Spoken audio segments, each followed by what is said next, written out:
Write your heart out.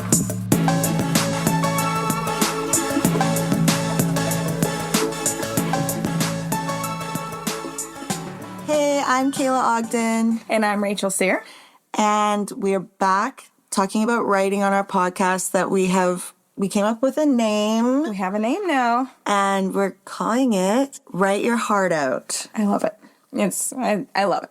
Yeah. So this is our second episode and we've got some stuff to talk about.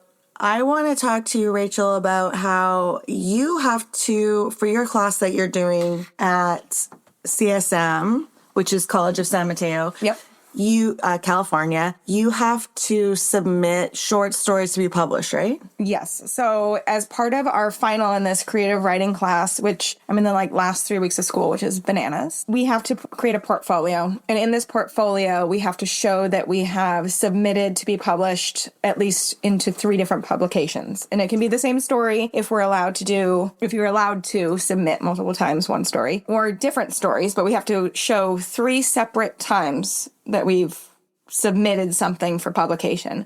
And that's weird, but I am submitting The Compliment, the story that I read last episode. I feel proud of it, and I feel like it's kind of exciting to submit it for publication, but it's really scary, and I haven't actually pushed submit on anything because I'm like, is this good enough? I wrote it, but am I a writer? That same voice from last time. Mm-hmm. The imposter syndrome. The imposter syndrome. So have you actually put the doc, uploaded the doc and filled out the thing to email to actually submit and just never pressed it, or you just haven't even? So there's a website called Duotrope that I sent you info to. And it is, my professor suggested that we all get Duotrope, and it connects editors, publishers, and writers, and it gives you a million things to submit. You put in your genre, and you put in your genre, what type of story it is, and it tells you, is this a short story with 2,200 words or less? Is this 1,000 words or less? Is it a poem? And it categorizes all of these people who are looking for all of these publications that are looking for stories or poems. And it's a great resource. So I set myself up on there and completely blind leading the blind. I did submit it one time, but I don't know if it actually submitted or not. I think it did. But it was kind of just like a click. I'm not even paying attention to what I'm doing. Just I'm homework, click. So that was the one. But now my mom sent me a thing for the Palo Alto, which is, just a couple towns over from it. They're having a writing contest, and it's $20 to submit a story. So I think I might send it there. But that means people I know might see it in writing if I was to win. And that feels scary. That's where it's really? Okay, but there's nothing even bad in it. In my book, there's really dirty, nasty stuff that I wrote, and that's terrifying. That's fun. I like it that you wrote it. I know, when I think about my dad potentially reading it, and he really wants to read it even now. He knows that it's basically finished. I'm submitting it to agents to get representation so that they can sell it to a publisher, hopefully. Yeah, he's like, oh yeah, send it over. And I'm like, oh my God, can I black out certain scenes and be like, okay, Dad, this is what redacted. Yeah. Just, they have sex now, okay? Don't know about, somebody coming on somebody's something. Dad, I swear I don't know anything about these things. I've never seen or heard or done any of it.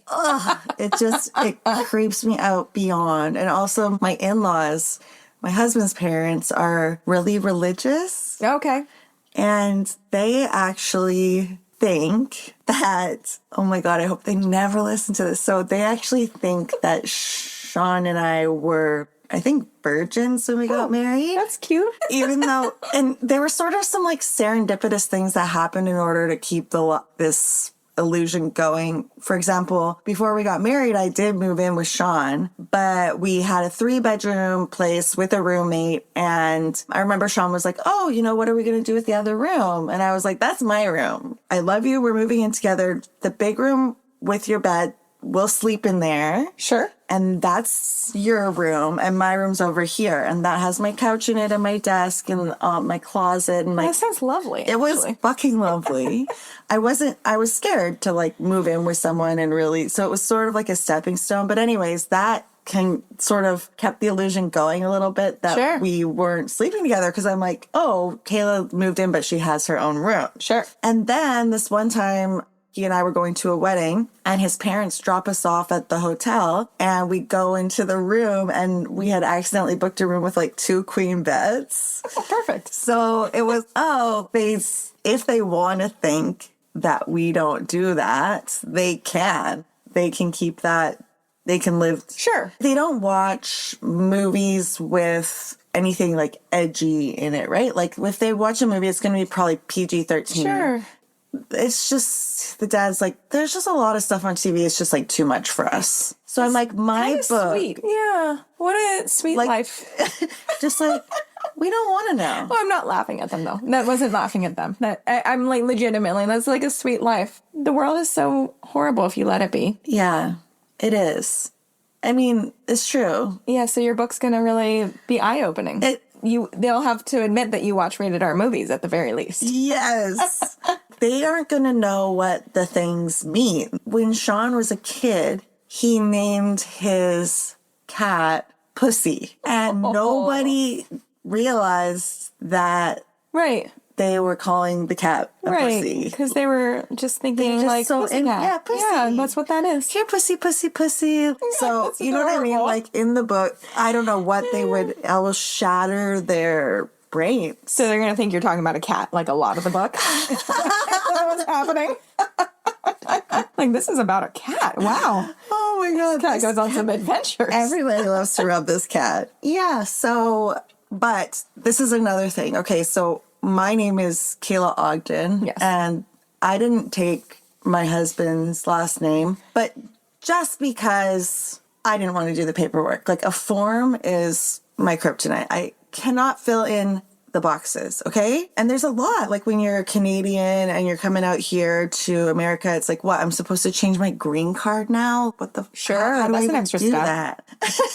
So, anyways, my name doesn't match their names. Sure. Right? So I think that helps. Like, if it's published under Kayla Ogden and it's this book with gritty sex and stuff, at least it isn't sullying their name. Sure, of course. I think that distance will kind of be nice. Well, that's got to be like the whole pen name thing. Maybe, when people choose pen names. Yes. I wonder if that's because a lot of it was just because of, gender. Like, women couldn't publish in general. But, like, I bet a good portion of it is people are just a little bit too scared for their own family to read their stuff. Yeah. Right? Yeah. Do you think it's that, or do you think it's also wanting to have like a cool name on the cover of your book? I think there's an author of thrillers named Karen Slaughter. Ooh, well, Slaughterhouse in that case, absolutely. Yeah, that's just like a marketing thing, right? All right, so there's lots of reasons to choose a pen name. Yes. Not all of them have to do with in-laws. Yes. However, some of them must. Some of them must. Some of them absolutely must. Like, it would be a good reason. So this duotrope thing that you were talking about, where you go on and you can submit, it says that they have 7,596 active fiction, poetry, nonfiction, and visual art publishers and agents. So that's a lot that they've listed there. It is. And I think that it has the potential to be an amazing resource. So for me, what I'm doing with my novel, which is obviously like a big manuscript, of course, is first I need to get an agent, and I have to research the agents. Like, so there's an agency and they'll have, say, 3 to 25 literary or entertainment agents working for them. And I have to like go in and read their bios and their manuscript wish lists to see what kind of books they're looking for and what kind of people they want to represent. Okay. And then I write to that person specifically, and I'll be like, hey, Rachel, I was hoping that you would represent me and my debut novel because I know that you're interested in, plot-driven works with complicated characters and female, blah, blah, blah, blah, blah. And like, I'll tailor it to you. Right. And then I send it, and it takes forever. Like, this is not Duotrope where I'm just filling out a form and selecting. I'm assuming that you select a whole bunch at once. You select all of the information about your piece, and then it searches the agents so that they are finding the people who want your stuff, and then just sends it. No, well then you would still have to submit to the agent itself, but you already have something pre-written so that it's like easy. I think it's supposed to be easier to tailor. I think I haven't actually fully done it yet. Okay, but that's the vibe I'm getting. Is it just kind of streamlines the process? Oh my god, this sounds really, really good. I did this thing the other day. I don't mean to get too off topic and be the only one talking. Oh, you're not. Okay, good. Yeah. So in this like querying process, there was this one girl, and I found her on Blue Sky. Do you know what Blue Sky is? I have heard of Blue Sky, but I haven't used it. Right. I mean, it's trying to take over his like the new Facebook. Twitter. Or Twitter. Okay. Yeah. It looks just like Twitter. It's like made by one of the guys who made Twitter. Not a horrible human. I guess. I think he's saying he's not a horrible human. Time will tell. I think Twitter's like the Wild West now. I think it's no man's land. Yeah. Or every man's land. Yeah, it's like Mad Max of the internet over there. So Blue Sky. So anyway, it seems like the whole publishing industry moved off of Twitter and onto Blue Sky. They're all just like peace. You go to different agents and editors on Twitter, and their bio will just say, I'm on Blue Sky now. So I'm like, oh, okay, this is what we're doing. So I went over there. Okay. But Blue Sky only has like 3 million people on it, which is a lot, but it doesn't feel like a lot. Like it's kind of a quiet place. Yeah. I mean, there's 400 million people in the US. Yeah. And only 3 million on there. I mean, that's a small percentage. Yeah. And so, but I'm like, oh, if the whole publishing industry is on here, but then it's like, it's almost a bit of an echo chamber on there. The kind of people that would move off of X to take that step would be politically minded, probably like pretty engaged with what's going on in the world, probably really, really left-leaning, right? So like that, you just get a lot of that, which I don't mind. I tend to sway that way, but I do also to feel like I'm in reality. I don't really like these bubbles. Sure, you need a little pushback so that you stay on the ground. Yeah. I mean, it's really easy to float away if you're only with the same people all the time. Yeah, just surround yourself. Or mentality, not people specifically, but same mentality equals echo chamber. Yes. And I think that publishing, they've had to really, or like maybe there's like a new guard that came in or like something, but they've really had to swing because at first in America, it was like only published white men. And then they started publishing white women and then like some Black people too. But in general, they haven't, in fiction, they haven't had a lot of people representing stories that they're... Yeah, minimal Asian... it's mostly white. Yeah. Typically. For sure. Yeah, in the past. So they really swung. I feel like they've really, really swung to in the opposite way, but I think that's a good thing. I'm bored of reading the same old shit all the time. I want to hear, from different people's voices. Sure. But yeah, it just feels really, really, really left and really, I don't know. You just have to be politically correct, but not Republican politically correct, liberal politically correct. Yeah, that makes sense. Yeah. Anyway, Duotrope, and so you're having to, so you almost submitted it. I did submit one thing that I honestly couldn't even tell you what it was because I was just like, I got to get it done. Click. It wasn't the compliment? It was the compliment, but it was the shorter version that I read on here. And I don't know what the publication was that I submitted it to because it was just like, I've got to do my homework and I'm terrified. And somehow it was like a weird protection. If I don't know what I'm doing, then if it fails, then I didn't know what I was doing, And it was like its own little, I put it in a little nutshell that protects me. Yes. Whereas the next two that I have to submit for homework, I want to put more thought into it, which is why I haven't click submit. There's definitely something holding me up on that fear and resistance, if you will. Yes. Yeah. If you don't try, then you have an excuse for why you failed. It's like, I was busy. I just hit submit. I don't even know where I sent it. Who gives a shit? Yeah. It's like, really, you do give a shit. I do give a shit. Yeah. I give a lot of shit. But that brings us to Resistance, which is our beautiful story that we read. Yes. We gave each other homework. Yes. And I told Rachel that I texted Rachel and I said, you have to listen to The War of Art by Steven Pressfield. And I had started listening to it. I had listened to like 20 minutes of it. And then I listened to about 20 minutes more. And then I texted her again. I was like, actually, don't listen to it. Don't listen to it. It's super weird. Like, never mind. Forget that I said anything. And then I listened to the whole thing. And then I was a couple days later, I was like, Rachel, I've listened to it twice now. And now I think you really should listen to it. And we should talk about it on the pod. So Steven Pressfield's The War of Art. So. And as soon as I started listening to it, I texted Kayla, I think I've joined a cult.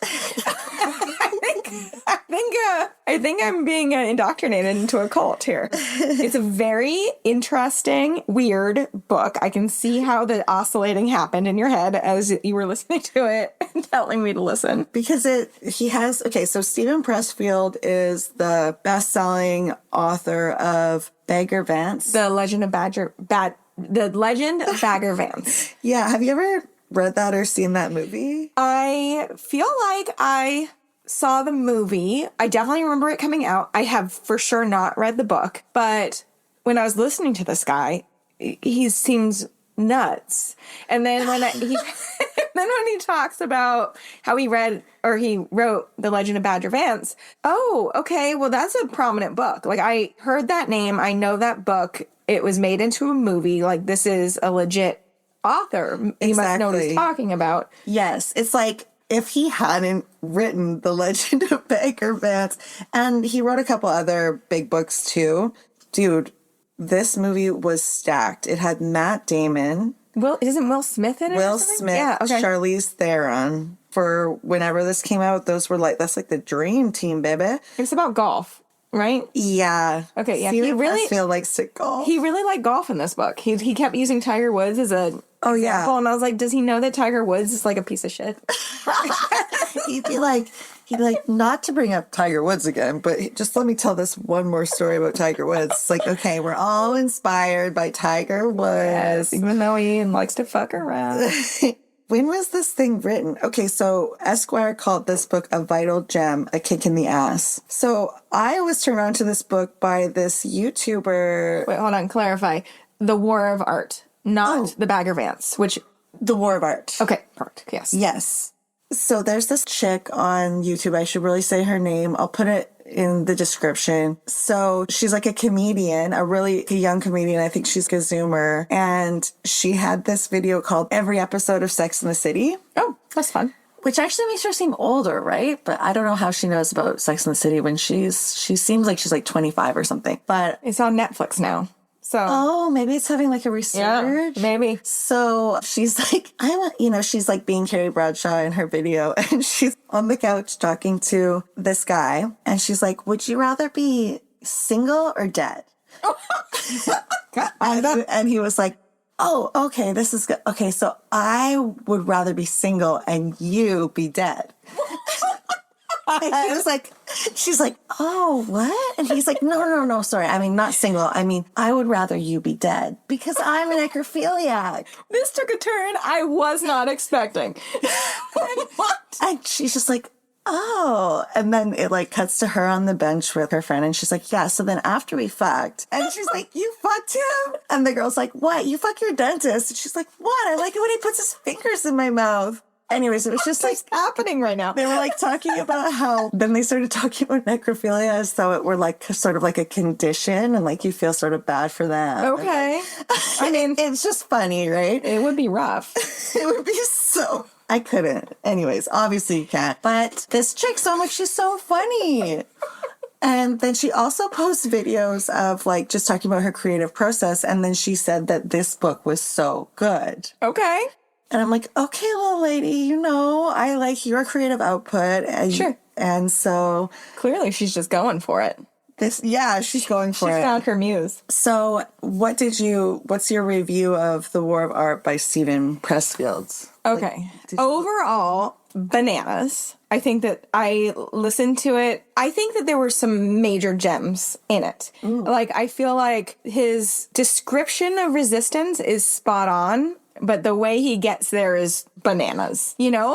Like, I don't quite understand why we had to go the route that he takes. However, it's true. Resistance is like almost like a disease. Like, you have to just break through it. You have to, and it's everywhere. It is everywhere. I'm totally going through it with like exercise right now. You have to just do it. And I don't want to do it, but I know that it's all of the things that I want in life require my body to move. So I got to move my body. So I like that he did put out there all of the different ways resistance kind of like sneaks into your life. And, you know, whether it be a sex relationship or your workout or sitting down to actually write, it's like you have to have the diligence, you have to have the commitment. And if you're going to make a fucking excuse, then that's resistance. And you have to think of that as I don't think like he says enemy. This. Yeah, it's the enemy. It's like the devil. Like, the resistance is what's going to hold you back. And even if you're putting out a bunch of bullshit, put it out.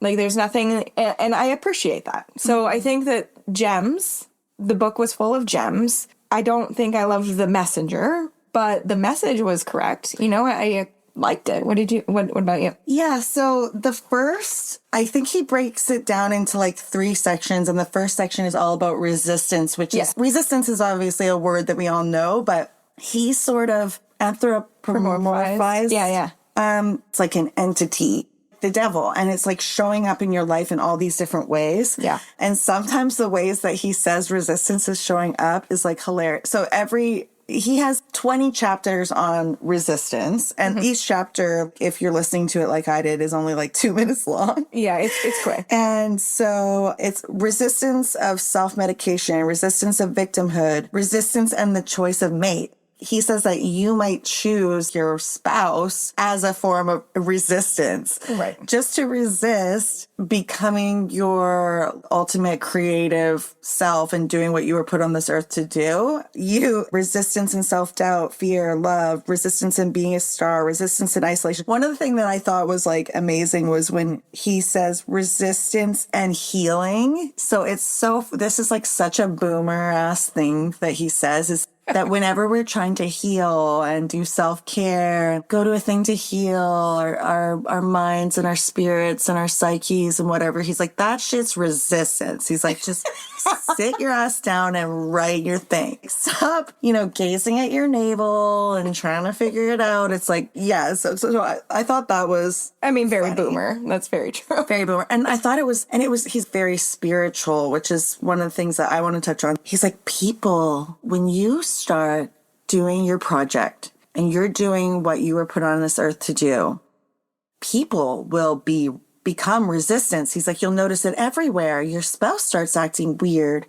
Your mother starts doing this. Your dee-dee-dee-dee, and it's all resistance. And you have to, resist you. Well, I guess you're not resisting. You have to keep on going. Or see, that's where it felt culty to me. It was like reject everyone in your life because they're making you resist. Yeah, it's like paranoid. Say you're like tapping away, like writing your book, and your husband comes up and is like, hey, did you get that letter or whatever? It's like, resistance. Get away. It's like, actually, you are not the center of the universe, and everybody around you is playing into and out of your creative project. I think that's what he wants, though. I feel like that's definitely was the message I was getting. It was the most white man thing I've ever heard in my life. We just got mansplained too, and I ate it up. I ate it right out of my bowl. But it was, I can see how that is the beneficial way to think when you're trying to create, right? Yeah. That is. If I could lock myself in a room for 2 hours and write every day, I would. Is it resistance that I'm not doing that? Kind of. Yes. But also real life. Like, I do have children and I do have a husband and I do need to fold laundry. And that's not all resistance. All of those things require so like if I'm folding laundry, the resistance is my children wanting a snack. It's the task at hand. Yes. All of these things have to come into play also. Yes. And I think that that's where, like, in the second section, he talks about being a professional. He's like turning pro. So there's professionals versus amateurs. Yeah. And I liked that section. Really? That's funny because this was my most bored section because I was also sort of like, I don't know. I don't really believe in being a professional. So the reason, yeah, I'm not. The reason that part resonated with me was because of baking. As I was listening to this, I was literally making giant tortillas, which is a Canadian meat pie thing for my kids' multicultural night. So like I'm making these giant pies, and he's talking about how if you're a pro, if everything else fell away in the world, would you still do this activity? That's what makes you a difference between a pro and an amateur. And I was like, if everything else in the world was burning, I would still absolutely want to bake. Like that is like, and I used to own a bakery. So I was like, yeah, I am a pro baker. Like I feel very confident in that. Yeah. So I resonated with that one. Yes. But it wasn't with the writing. It wasn't with writing, no. So I mean, and you can be pro at more than one thing, or you don't have to be pro with writing to write and to publish and to do it in a serious way. Do you think you would ever want to be somebody who is a professional writer? Yeah. Yes. I think that'd be cool. But like, when is that? Right? Like, yeah. I mean, I think that's what do they say? 10,000 hours is what makes you a master at something, right? Isn't that it? 10,000 hours? Yeah, Malcolm Gladwell said that. Well, he said that, and what he says is that was misconstrued and sort of became its own thing. Okay. But, I mean, there's a logic to it, right? Like, if you spent 10,000 hours on anything, like, you would. You'd probably be pretty good at it. You would. Yeah. I mean, hell yeah, of course. Yeah. So is that kind of, do you think being a master at something and being a professional is kind of in the same vein? I think so. I love thinking about how if I were on a desert island or it was the apocalypse or whatever, if there was nothing else, I would write. I would grab a stick and I would write in the fucking sand. Sure. And no one has to read it. It brings me such pleasure, and not even just pleasure, like it's like deeper than that. And yeah, so I love that about it. But then there's other professional stuff that he needs you to do that I'm like, okay, well, whatever. But yeah, that's just like he coins these little terms sort of like gimmicky almost. It definitely was gimmicky. Yeah. Well, that's why I felt like joining a cult. Yeah. Like it was kind of like, what do you need me to do? You're not going to try to make me have sex with you now, are you? To be a professional, you must take it in deeply. Part 3, I really liked Beyond Resistance, the Higher Realm. So I have been very non-spiritual so I went one way. I talked about this last time. I was like really Christian. Then I went way the other way where I was literally calling myself an atheist. But recently in life, like I want to be spiritual, almost like I think it would be kind of fun, add like an interesting texture to my life. So having this guy talk about angels, mysteries, the muse, the ego, like all this kind of stuff, I really liked it. I don't think it's necessarily true or not true, but what can I pick up and that resonates with me? Yeah. And one thing that I really like is, okay, this is also crazy. He's like, okay, whenever I go to write, I have my special lucky pen and I wear my lucky slippers that my daughter got me. And I have this little bell that I ring that is lucky from Thailand. And I got, these aren't real things that he has, but like he has all these like little talismans and lucky charms and things all over his desk. And he's like, and I have my work on a drive, and whenever I'm done, I go and take that drive and I put it in my truck in case there's a fire in my house. I missed that. And guys, his house just fucking burned down. Wow. Yeah. Well, he kind of brought that upon himself. Manifestation. I don't think he knows about manifestation. He didn't write about it, that's for sure. You are so bad. You're way worse than me. His house literally fucking burned down in the LA fire. Oh no! I'm sorry, everybody. Sorry, Steven Pressfield. Sorry, Steven. You deserved it. He brought it to LA. Oh, damn. No, never. Don't. He's gonna take us down. Oh my God, we are resistance. We are. Yeah, don't listen to us. Don't listen to us. So somebody set up a GoFundMe page for him. Am I making you feel bad? Kinda. Well, that's okay. I deserve it. It raised $111,000. Wow, people really like him. 763 donations. It was started by Stephen Scott on his behalf, so like somebody who is friends with him. Okay, well. And he's basically just saying that he wants to give back this dude who put on the help Steven Pressfield rebuild after losing home in LA fires. He's like, Steven has helped all of us and inspired us in our journey and rah, rah, rah. And so we want to like give back and help him. Yeah, so I think that's really nice. But you know what I hate? When the fundraisers don't reach their goal and their goal is really, really big. Like, yeah. So $150,000. Yeah, I don't know. And then it raised $111,000. I wonder what that means, like the average donation was. If it was 763. That's a good question. Here, like fast math here. What was the total? $111,000. Divided by 700 people? 763. 763. So the average donation was like $1,400. $1,400. Really? Well, I don't know how that worked in this. I don't know. We just because I did 111. I just put $111. Okay, $111,000 divided by 763. That fast math. Well, Yeah. Okay, so about $150 was the average donation.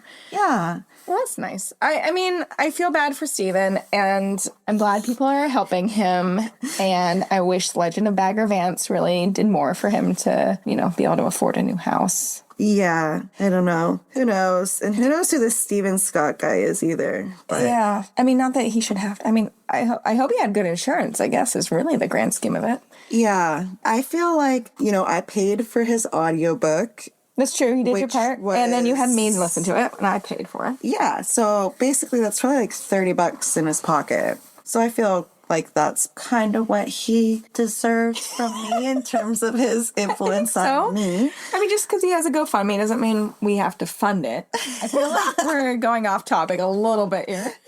Oh my God. Okay, Steven, you wrote a book that was very interesting, and resistance. Are we resisting talking about our episode stuff? Because we are just stuck on Steven. Yeah. You are.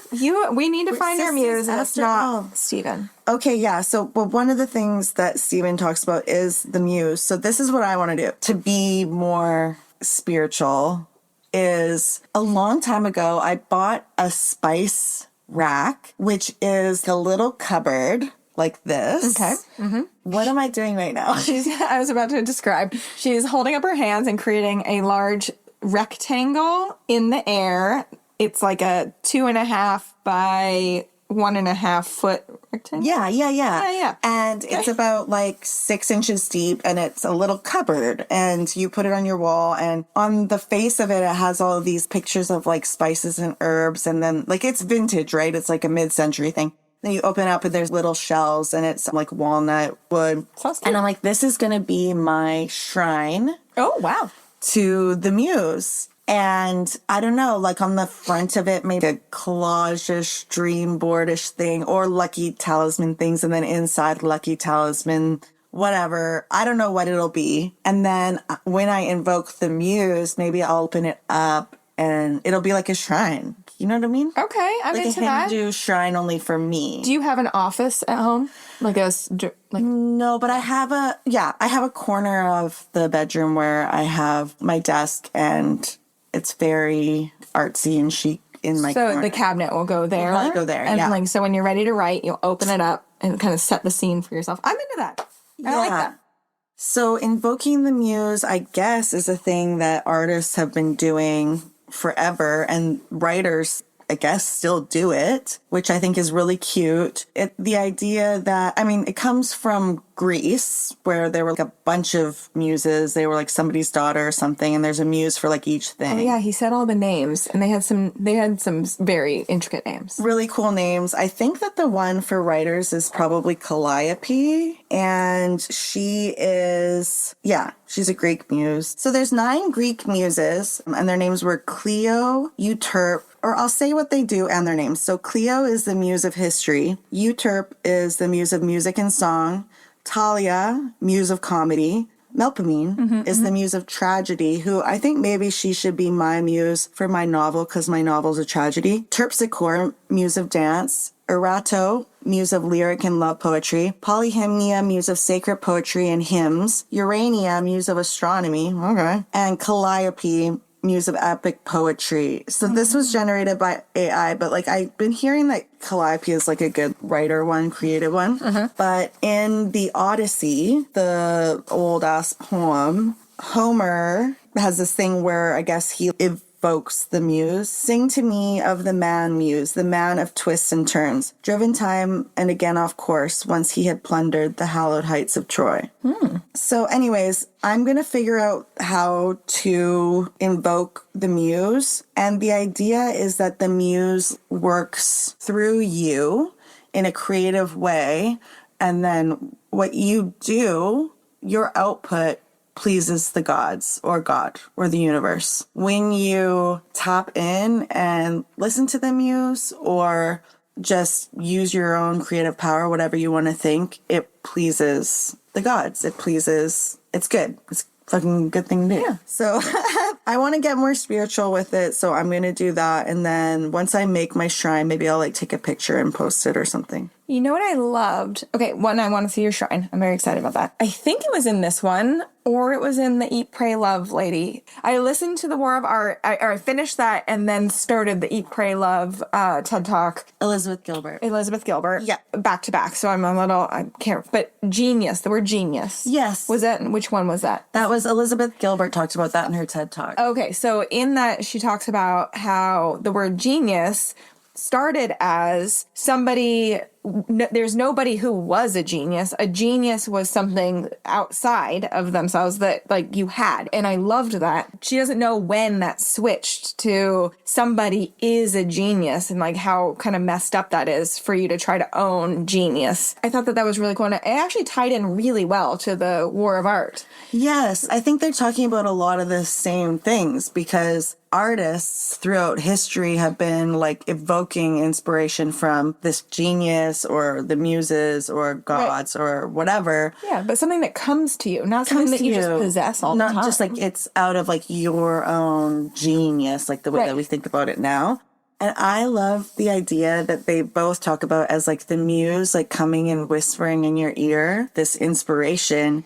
And if you don't catch it and do something with it, it moves on. Yeah. I love that because there's been so many times where I have an idea and then I don't jump on it. A few days later, I'll just hear somebody on the radio talking about that. Totally. That happens to me. Basically the exact same thing. Yeah, that's happened to me quite a few times. And people call it the collective consciousness, the hive mind. Yeah, I believe in that. And so lately I've had a few times when I've been like in bed, rolling around, really sleepy. I have sleep apnea, so my sleep situation's fucked. But it'll be like, I'll have this like great idea. And then I'll be like, get out of bed and write it down. And then I just will roll over and then in the morning it's gone. And I'm like, oh, the muse, like she gave me a shot. And it's heartbreaking. When you feel like, oh, that was, but maybe it wasn't good. Like also sometimes I'll write something in the middle of the night, in the morning I'll wake up, I'll be like, what the hell was this? Totally. Before Rachel and I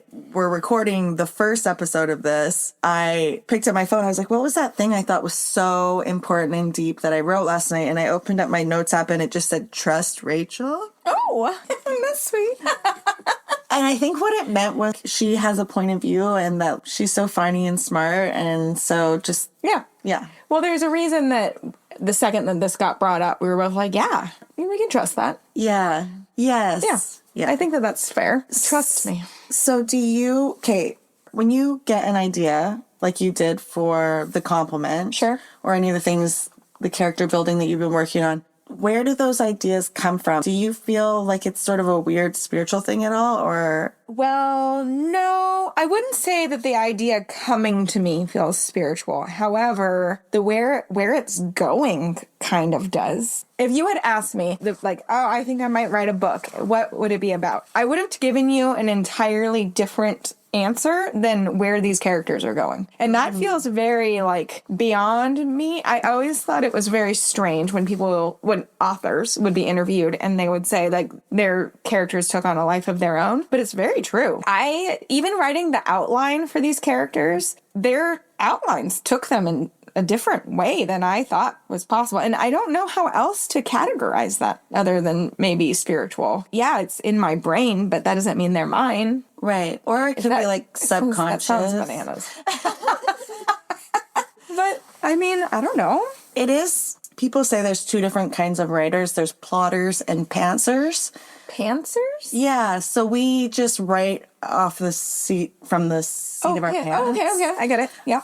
So I did that the first time I tried to write a book. It was a complete pantser nightmare. Basically, I had a, what do you call it? Not a theme, but like a setup. I had a setup, which was, maybe I shouldn't say it because I'm still going to maybe go back to it. So I had a setup in mind, like there's these two sisters and there's a situation. And then I just started sitting down and writing it, literally just going. And it didn't actually work because I think that you need to know the rules of the craft first in order to break them. It's hard to write a whole novel off the seat of your pants when you have no experience. You don't know what those beats are. You don't know how to do a character arc. You don't know anything about where anything's supposed to be going.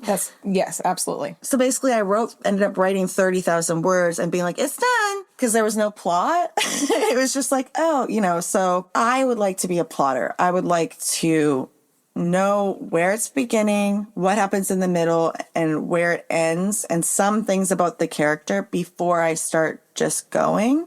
So, but when I'm pantsing, when I'm just sitting there typing and the story is just rolling out, the characters are just forming on the page.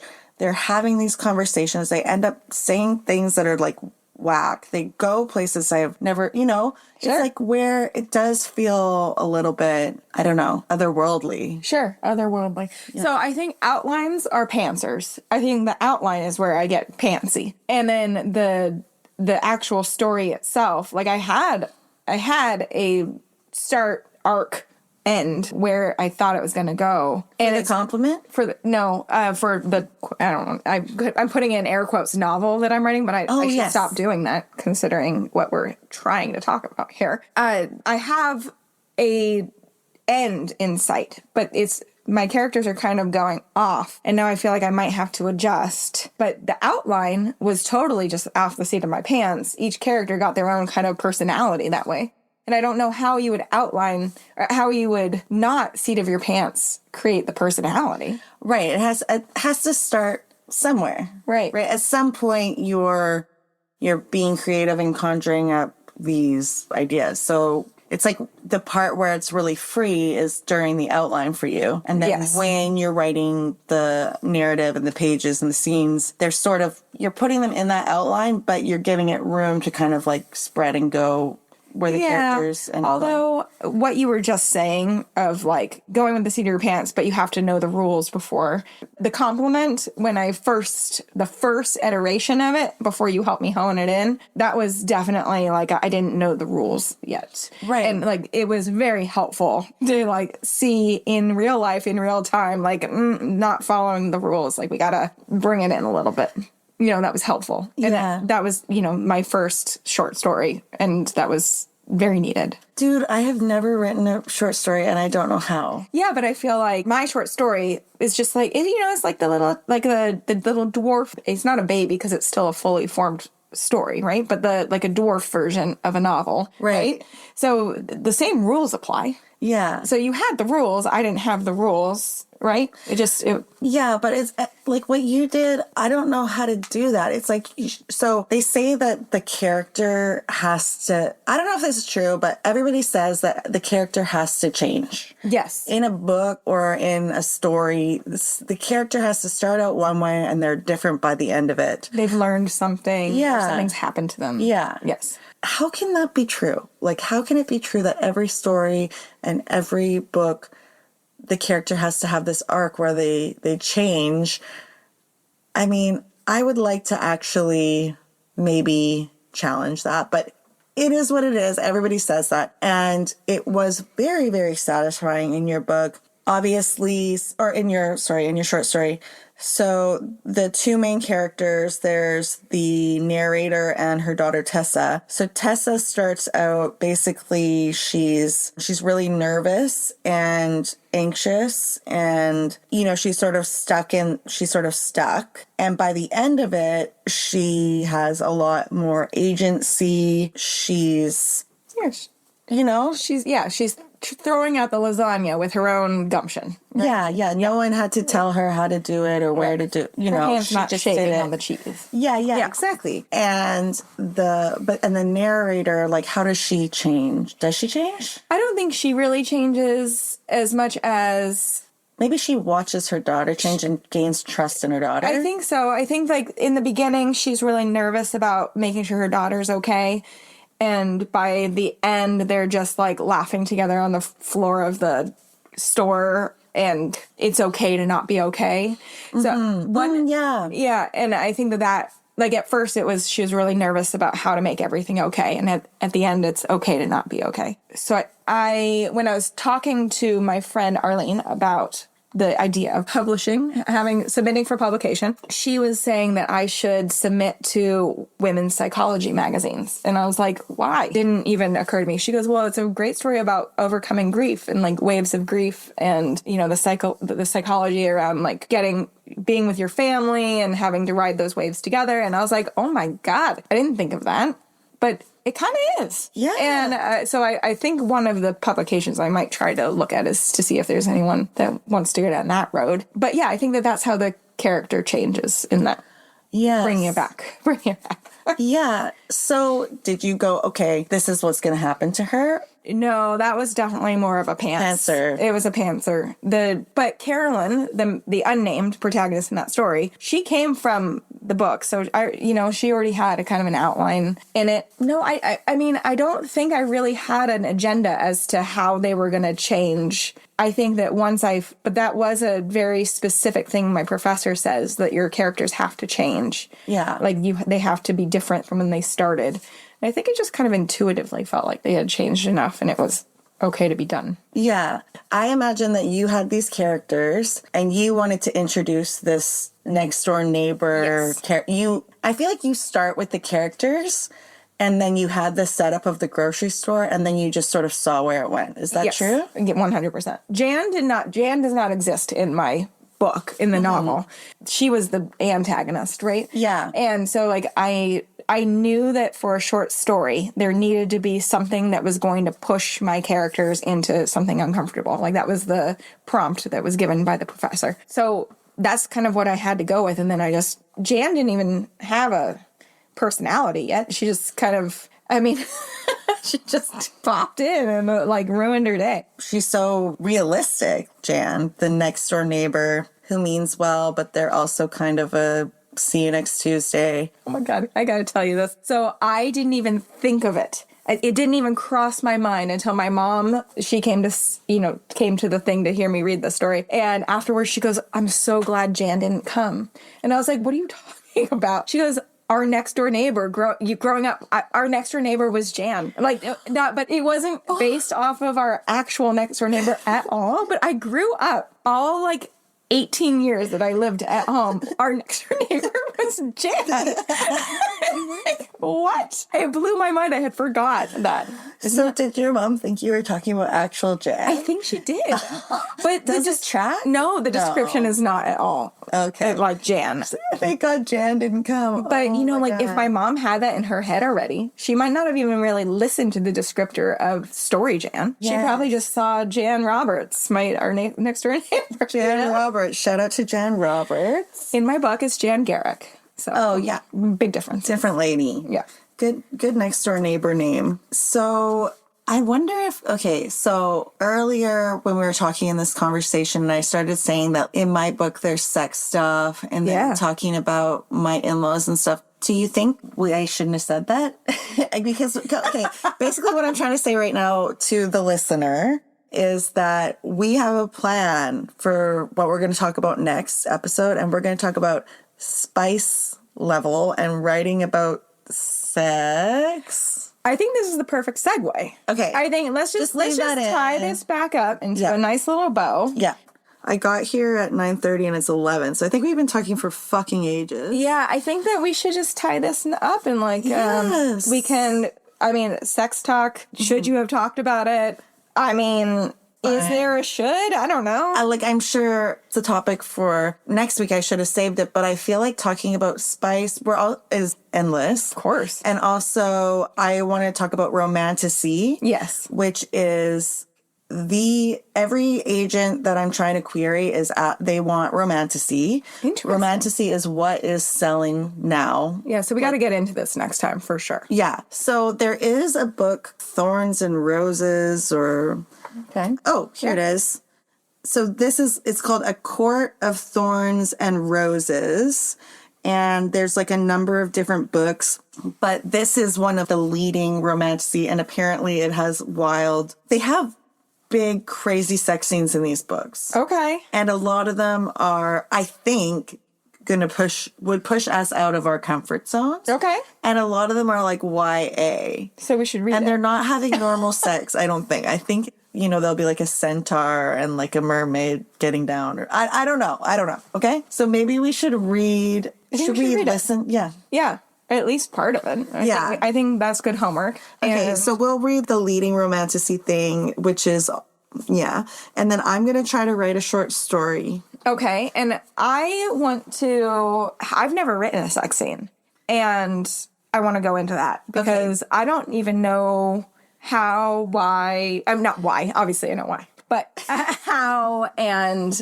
what to say and stuff. Yeah. Okay, we'll save it, but do you want to try to write a sex scene? I could attempt to write one. Okay. At least I'll have a little bit more to work. I don't think I'll read it to you, but I'll at least try to write one. And then you can talk about like what came up for you when you were trying. Yeah. I think that's fun. Okay. That could be good homework. So we're going to read at least some of The Court of Thorns and Roses. Yes, by Sarah J. Maas. Okay, homework. I'm going to try to write a sex scene. You're going to try to write a short story. Yeah. We're going to talk about spice in general in books. Yeah, spice. This will be fun. This is going to be a fun episode. This is going to be hot. We're going to get you hot and bothered. Fun. Okay. In-laws, do not listen. Okay, yeah, exactly. All right, well, bye. Bye.